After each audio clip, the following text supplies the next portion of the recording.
লক্ষ্মণ দুলাভাই এসে সব সম্পত্তি দখল করে নিব। তাহলে এসো। আরে আগুন জ্বলতেছে তো চুলায়। আরে আগুন নিব তাড়াতাড়ি।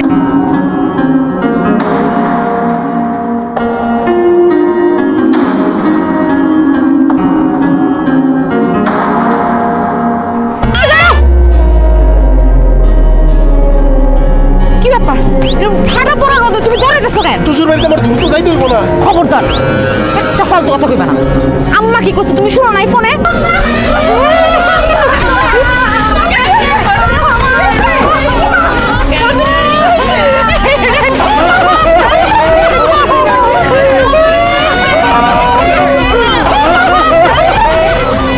জামাই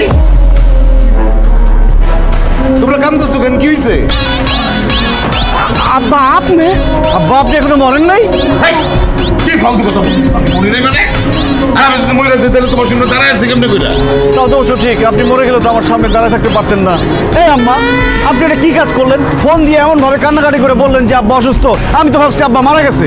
দেখেন আব্বা, দেখেন আপনার ছোট জামাই সে সব সময় স্মরণ সপরে আপনার মৃত্যু কামনা করে, অথচ আমি আপনার বড় জামাই। আমি সবসময় আল্লাহর কাছে দোয়া করি, হে আল্লাহ আমার প্রিয়তম শ্বশুরকে তুমি 1000 বছর লক্ষ বছর বাঁচায় রাখো। এই, তুমি কি ব্যাক কল গাদা?